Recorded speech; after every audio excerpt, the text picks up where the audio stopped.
If you're over 65 and you've been flying for decades, you probably have a routine. Same suitcase, same airport rhythm, same "I've got this." And that's exactly when you get tripped up. Because in 2026, one small detail can turn a smooth trip into a side conversation at the counter while your boarding group is disappearing. The tricky part is, the changes haven't been loud. They've been quiet. It's the kind of stuff you can miss without realizing it, an unchecked box in an email, or something in your bag that suddenly gets extra attention. So in this video, I'm walking you through the 2026 rules that seem to hit older travelers the hardest. What can cost you money or stop you from boarding, and the underrated perks you can still take advantage of if you know what to ask for. And stick around, because Perk 7 is for solo senior travelers, and it can upgrade your whole trip. More comfort, less stress, sometimes without paying a dime. All right, first one. If you use a scooter, wheelchair, or any kind of mobility device, there's a new gotcha that's catching people before they even get to security.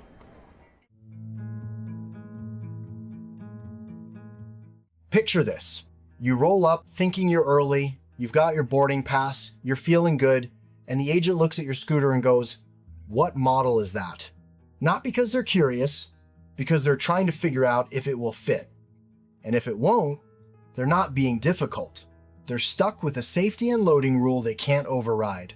And the frustrating part is, it fit last time doesn't protect you. A lot of regional planes have cargo doors that are surprisingly tight. Your scooter might be totally fine on a bigger jet and become a problem on a smaller one. And yes, it can be off by just a few inches. So don't gamble at the airport. Do a 2-minute check at home. Measure the widest point of your scooter or chair, including armrests and anything that sticks out. Then call the airline's accessibility desk and say it like this: "My device is X inches wide at the widest point. Can you confirm it fits the cargo door for this flight's aircraft?" If they hesitate, that's your sign to switch to a flight with a different aircraft while you still have options. And if your device is right on the edge, renting one at your destination can be cheaper than getting stuck rebooking at the counter. One more thing people miss. Powered devices often mean battery rules. If your battery is removable, know what it is and how it comes out, because some airlines will require specific handling.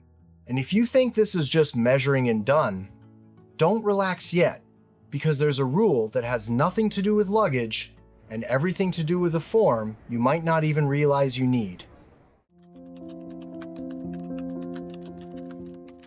Have you ever checked in online, saw "You're all set," and assumed the airport part would be easy?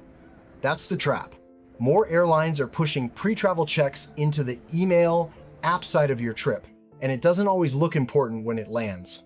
It can feel like a generic reminder, until your boarding pass refuses to fully activate and says, "See agent." A real example from Delta can make this click fast. For international trips, Delta has tools like its Travel Requirements Guide and Fly Ready, where you're expected to review requirements and confirm documents. Sometimes there are extra declarations depending on the destination. So what's the smartest move? A few days before you fly, open your airline's email and app like you're hunting for a hidden step, not a discount. If you see anything labeled requirements, ready to fly, travel documents, or verification, knock it out right then, while you still have time to fix a missing detail from your couch. But if you use oxygen, had recent surgery, or anything that might require approval, remember this one question: do I need any medical clearance or forms completed before I'm cleared to board? Because once your pass flips to See Agent, you're not solving a puzzle anymore, you're racing the boarding clock. After that one, the next part is way more pleasant because it's about money you might be leaving on the table if you're over 65. A lot of people assume senior discounts are gone because they don't see anything on the booking screen. The truth is, some of them still exist, they're just not always advertised, and they're not always visible unless you search the right way or ask. Quick snapshot. United often shows a senior 65 and over option during booking, so if a senior fare exists on that route, it may appear there. With other airlines, senior pricing if it's available at all, tends to be limited to certain routes or markets, so you might not see anything obvious online. And if you're only doing online booking and you're not seeing a discount, that doesn't automatically mean there isn't one. This is where a short phone call can save you real money. About 45 days before your trip, call the airline's loyalty desk if you have status and say, "I'm 65 and over. Can you check if there's a senior fare for this itinerary and tell me whether it's cheaper than the lowest public fare you see?" That comparison line matters because sometimes the senior fare isn't actually the cheapest option. You're not asking for a favor, you're asking them to run the numbers. And if the agent says they don't see anything, no stress. Just thank them and try again later or with a different representative. Sometimes it's not that the discount doesn't exist, it's that it's not showing up the same way on every screen. And keep this in the back of your mind for the next rule, because once health and age start getting mentioned, some trips start expecting proof of something else entirely: insurance. If you only remember one thing from this video, remember this: proof. A simple proof of coverage page can matter almost as much as your seat assignment on certain international trips. For some visa applications and destinations, travel medical insurance is a requirement, not a suggestion.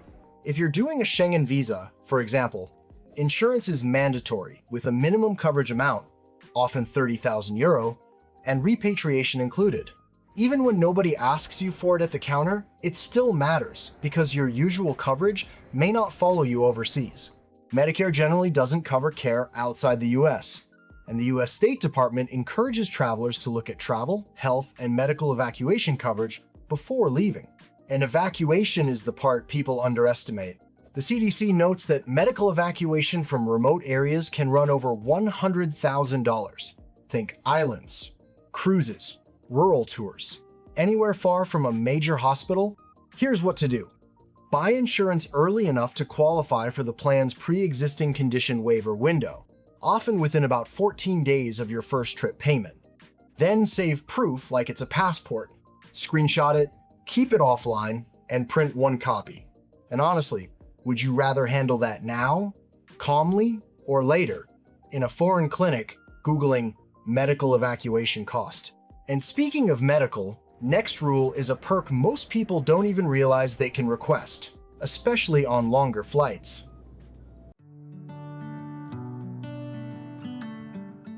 Nobody wants to be that person who flags down a flight attendant for a health issue, especially if you've traveled your whole life and you're used to powering through discomfort. But on a long flight, the bravest move is actually saying something early. Airlines aren't guessing. Many carriers have systems that let the crew consult medical professionals on the ground while you're still in the air. Delta, for example, has publicly described its MedLink support, basically a way for crew to connect with on-call medical guidance and decide the smartest next step. This is especially helpful for older travelers because the first signs are usually small, dizziness, a blood sugar spike, a tight chest. If you wait until it turns dramatic, everything gets harder on you and on the crew. Cabin crews talk about this a lot. People try to push through it, keep saying, "I'm fine," and then the moment they stand up, that's when they run out of gas. If you speak up while it's still small, the crew has time to get medical guidance from the ground and keep it calm instead of scrambling. When you do say something, one sentence is enough. "I'm not feeling right. Can you help me and make a note of my symptoms?" If you have a condition like diabetes, heart issues, or you're on blood thinners, add, "I'm on medication for it." That's enough to get the right attention without making it a scene. One tiny prep makes this 10 times smoother. Keep a medication list on your phone, just names and doses. If you ever need help, you won't be trying to remember a prescription name while you're lightheaded at 35,000 feet. Next up, let's make the airport part easier too, because there's a screening perk that can save your knees and your patience. Ever notice the TSA line is never just a line? It's a standing contest under fluorescent lights. If standing too long messes with your knees, hips, or back, you can ask for help at security. And no, it's not cutting the line, It's requesting assistance so you can get through screening without getting wiped out before you even reach the gate. TSA has a support option called TSA Cares, built for travelers who need a little extra assistance getting through screening.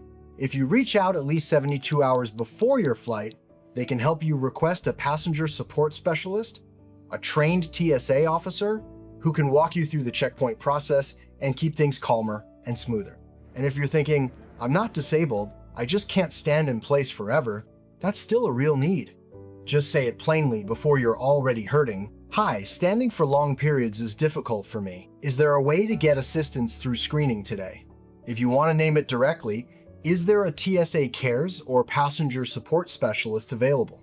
And once you get through security without feeling like you ran a marathon, the next perk is for anyone who travels alone, because solo seniors sometimes get treated a lot better than they expect.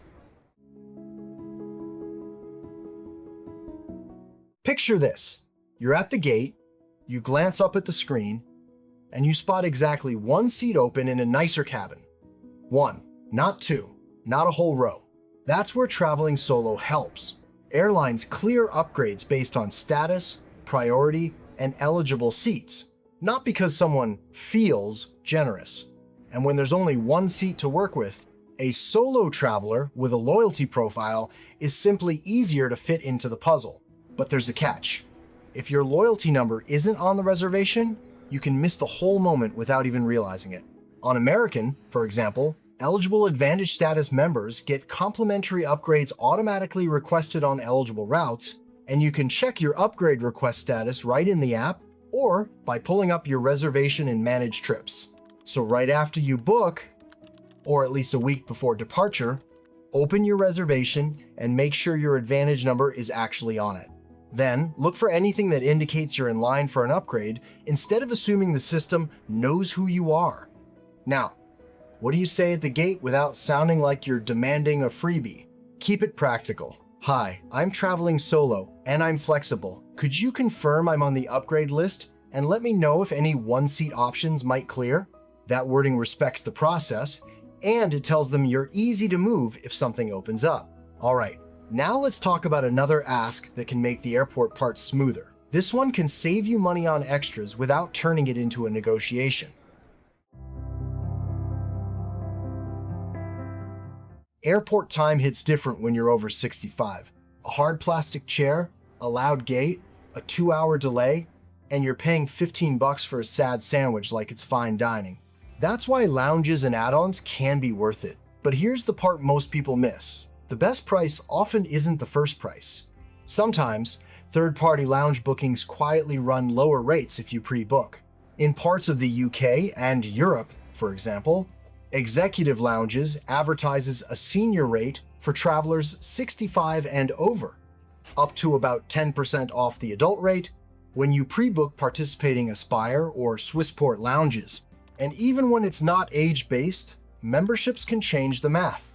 Priority Pass, for instance, includes lounge access and also mentions additional in-airport benefits and preferred pricing in certain cases. So if you already have it through a credit card, you may have perks you're not using. The habit that saves money is checking your options before you pay.